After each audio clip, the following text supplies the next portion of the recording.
So you're thinking of taking your furniture business from a hobby to a full-time job. This video will show you my experience as I start that journey and focus on how I quoted for this commission. I'm also going to track exactly how much time I spent on it, so it'll give you an idea of what goes into a project like this. So with that said, let's get into it. This job was an email referral that I got from a local woodworker through Instagram. If you're in the industry and trying to figure out where leads can come from, this is where I've got both of mine. I had a quick phone call with the client just to better understand the requirements, and they were very loose. This was also an indication of how the rest of the project was going to go. Because the actual project itself was relatively simple, I created 4 different designs in SketchUp and sent them over to the client free of charge. They ranged from simple all the way up to complex, and I was using this as a way to try and judge where the client was and what they wanted. In the end, he chose the most complex design, but didn't want any changes made to it. The client wanted the deceased's name carved into the top, and for obvious reasons, I'm not going to show this here.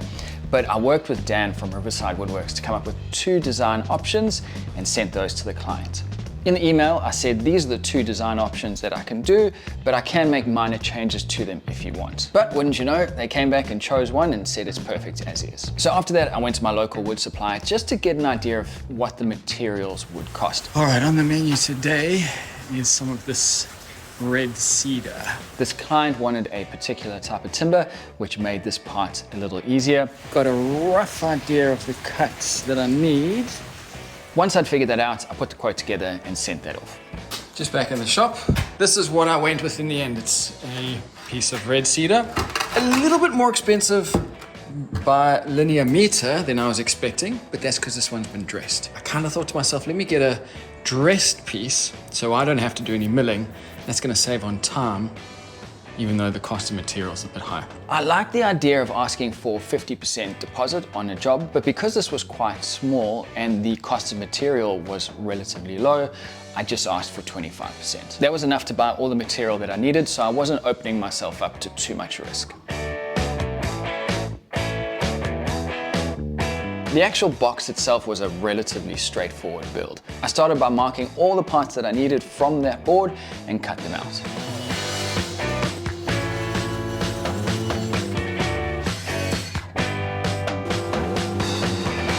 I also needed to glue up one panel for the bottom piece.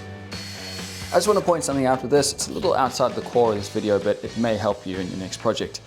This is the length of the board. I've cut it down the middle and I want to join these 2 together. So it's tempting to take this board and do that. The problem with that is I now end up with grain running this way and that way. Now when the light hits this, it's going to reflect differently on either side of this panel and you're going to notice it. So instead, a better approach is to take this side, move it over like that, and now you have all this grain still running in the same direction on this panel. It's just something small. I've made this mistake before. Hopefully you don't have to.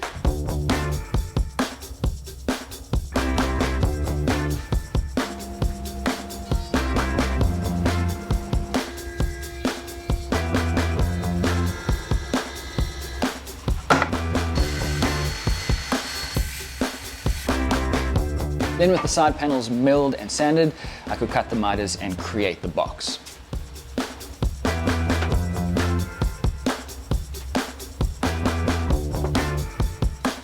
Using packing tape is something that I learned at a box making class. As you're wrapping the tape, you're pulling it and there's enough flex in that to squeeze all 4 of the sides together. It works really well, especially on smaller boxes where using something like a band clamp may be a bit cumbersome.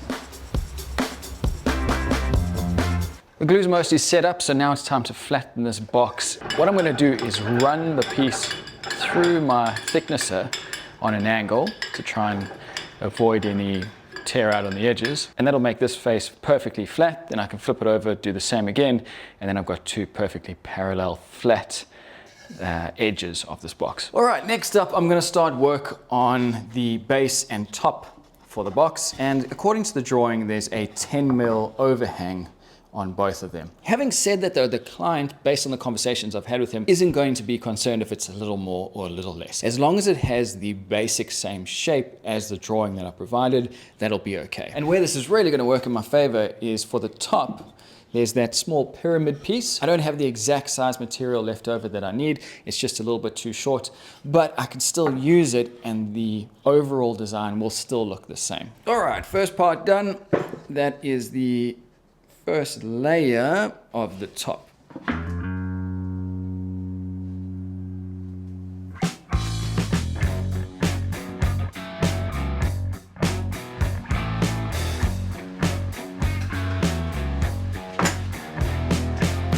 Probably the most technical part of this project was making the feet, only because they were so small. But making an improvised router table made it easy to push these small pieces over a cove bit.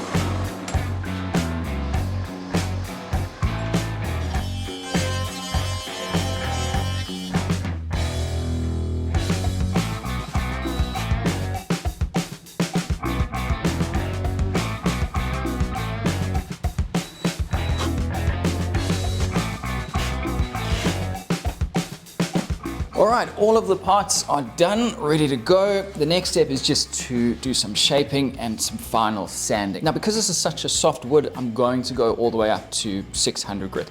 I find with the harder, more dense woods, you don't really need to go past, say, 180 grit and you get a nice sheen, but with softer woods, you do need to go all the way up. Once everything's been shaped and sanded, I'll then glue this carving piece on top, and then I can call this one done. The only design requirement that the client had was that all of the corners and edges were rounded. After making the box, I left the corners rounded, but not a big radius. And I decided to contact the client just to double check that this is what they wanted. He responded immediately, please make the corners rounder. It's not a design decision that I would have made. I thought the slightly sharper corners with the rounded top and bottom look better, but I'm so thankful that I contacted him in the end just to double check.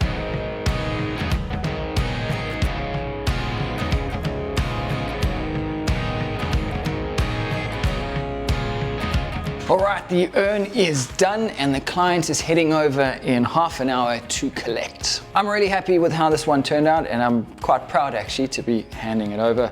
But really, I'm just excited to be ticking off the first commission for 2024.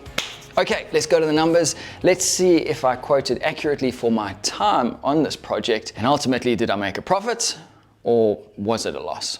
This project spanned over 7 sessions, with the longest session being 4 hours. Overall, I spent 10 hours and 45 minutes, but I quoted 6.5. My expenses were $68 and my income was $442. At $60 per hour for my time, that means my income needed to have been $645, which means in the end, I made a loss of $203. But with all of that said, the project went really smoothly and I understand that I am still in the early phases, so I'm figuring a lot of this out. If you've enjoyed this video and the detail that I've gone into, including costs and prices, etc., let me know in the comments down below. One of the main goals with this channel is to be fully transparent.